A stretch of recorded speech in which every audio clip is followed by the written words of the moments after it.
ক্ষমতায় টিকে থাকতে শেখ হাসিনা কী করেছিলেন, কী কী চেষ্টা করেছিলেন, সেটা নিয়ে নানা ধরনের কথাবার্তা হয়। দু ধরনের ভার্সন। একটা হলো আমরা যারা দেখেছি, আমরা এক ধরনের কথা বলি যে কীভাবে অত্যাচার চালা হয়েছিল, কীভাবে নির্বিচারে মানুষকে গুলি করে মারা হয়েছিল, এটা আমরা দেখেছি।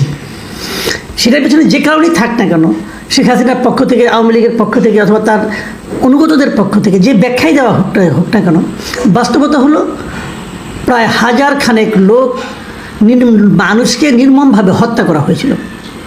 আবার বিপরীত দিকে শেখ হাসিনা যারা অনুগত আছেন তারা কিন্তু এই দাবিটা করেছেন যে তারা এই ধরনের কোনো কিছু চালায়নি, বরঞ্চ কিছু ঘটনা ঘটেছে যেগুলো নাকি বাইরের লোক এসে করেছে।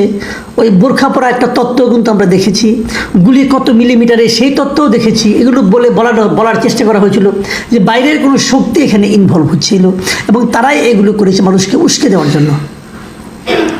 দু ধরনের কথাই কিন্তু আমরা শুনেছি। তো দরকার ছিল আমাদের জন্য একটা নিরপেক্ষ তদন্ত। তো সেই তদন্তের একটা তদন্ত কিন্তু আমরা অলরেডি আজকে পেয়েছি। সেটা হলো জাতিসংঘের পক্ষ থেকে একটা তদন্ত করা হয়। জাতিসংঘের মানবাধিকার বিষয়ক হাই কমিশন তারা একটা তদন্ত করেন এবং সেই তদন্তটা প্রকাশিত হয়েছে। তারা 2024 সালের 1 জুলাই থেকে 15 আগস্ট পর্যন্ত সংঘটিত ঘটনা প্রভাব বিশ্লেষণ করে তারা যে তথ্য অনুসন্ধান প্রতিবেদন প্রকাশ করে সেটা 114 পৃষ্ঠার। এবং সেই সময়ে তারা নাটেনশীল মানে মূলভাবে যেটা হয়েছে সেটা হলো ওই সময়ের নৃশংসতা ও মানবতা বিরোধী অপরাধের জন্য বিগত সরকার, শাসক দল আওয়ামী লীগকে তারা সরাসরি দায়ী করেছে। সরকার বলতে সরকার প্রধান শেখ হাসিনা এবং তার মন্ত্রী এবং তার যত ইনস্ট্রুমেন্ট আছে, যতগুলি তার প্রতিষ্ঠান আছে, বিভিন্ন গোয়েন্দা সংস্থা, এদের সবাইকে দায়ী করা হয়েছে। এবং সেখানে তারা কী পেয়েছে, আমি ওনাদের বক্তব্যতে কয়েকটা জিনিস আপনাদের একটু অবহিত করার চেষ্টা করি। যেমন তারা বলেছে যে স্বৈরাচারী সরকার নিরাপত্তা বাহিনী, গোয়েন্দা সংস্থা এবং দল ও সহযোগী সংগঠনকে যুক্ত করে মাত্রাতিরিক্ত বল প্রয়োগ করেছে। কাদেরকে যুক্ত করেছে? সরকারের নিরাপত্তা বাহিনীকে, গোয়েন্দা সংস্থাকে এবং দল এবং সহযোগী সংগঠন যেগুলো ছিল সবগুলিকে তারা যুক্ত করেছে এবং সবগুলিকে যুক্ত করেই তারা মাত্রাতিরিক্ত বল প্রয়োগ করেছে। এবং তারপর আর কি করেছে? বিচার বহির্ভূত হত্যা, নির্বিচার মারণাস্ত্র দিয়ে গুলি, গ্রেপ্তার, নির্যাতন, চিকিৎসা পেতে বাধা দেওয়ার মতো গুরুতর মানবাধিকার লঙ্ঘন করেছে। আর কি করেছে, কেন করেছে এগুলো, সেটা কে করেছে সেগুলো বলা হয়েছে। যেমন মূলত ক্ষমতায় টিকে থাকতে আন্দোলনকারীদের উপর অতিরিক্ত বল প্রয়োগের সরাসরি নির্দেশ দিয়েছিলেন তৎকালীন প্রধানমন্ত্রী শেখ হাসিনা ও সাবেক স্বরাষ্ট্রমন্ত্রী আসাদুজ্জামান খান কামাল। ক্লিয়ার জিনিসটা ওনাদের কিন্তু অনুসন্ধানও না বলেছেন যে এই কাজটা মূলত করেছেন শেখ হাসিনা এবং তৎকালীন স্বরাষ্ট্রমন্ত্রী। এবং সেই কাজগুলো করার জন্য তারা কারে কারে ব্যবহার করছে সেটা আপনারা শুনতে পেলেন।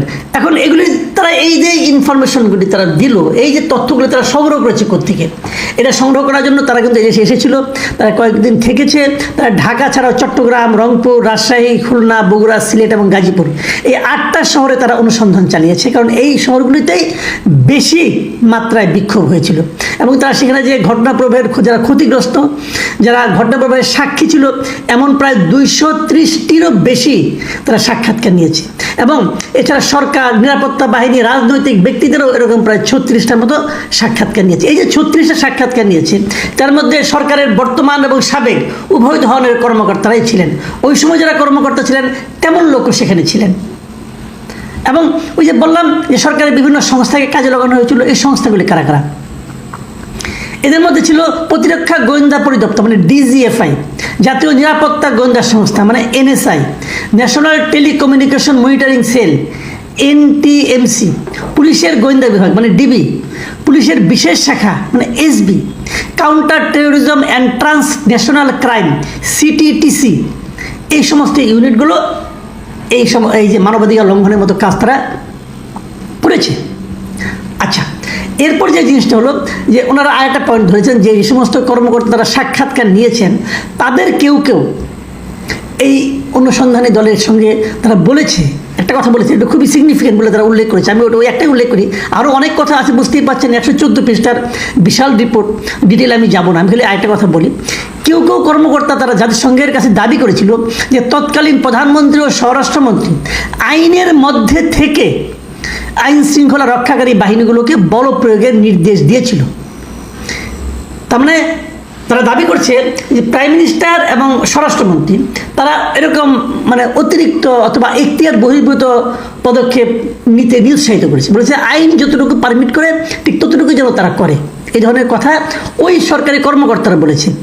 তারপর তারা আরও বলেছে কিন্তু বাহিনীগুলো নিজে থেকে মাত্রা অতিরিক্ত বল প্রয়োগ করেছে, মানে যে মাত্রার অতিরিক্ত বল প্রয়োগ দেখা গেছে এর জন্য তারা দায়ী করেছে ওই বাহিনীগুলিকে, মানে সরকারের প্রধানমন্ত্রী এবং স্বরাষ্ট্রমন্ত্রীকে নয়। তার মানে স্বরাষ্ট্রমন্ত্রী এবং প্রধানমন্ত্রী নাকি চায় নাই যে এরকম গুলাগুলি হোক, ওই বাহিনীর লোকেরা নিজ দায়িত্বেই করেছে, এরকম কথা বলেছেন ওই সরকারি জ্যেষ্ঠ কর্মকর্তারা, মানে সচিব পর্যায়ের দুজন কর্মকর্তা হয়তো হবেন।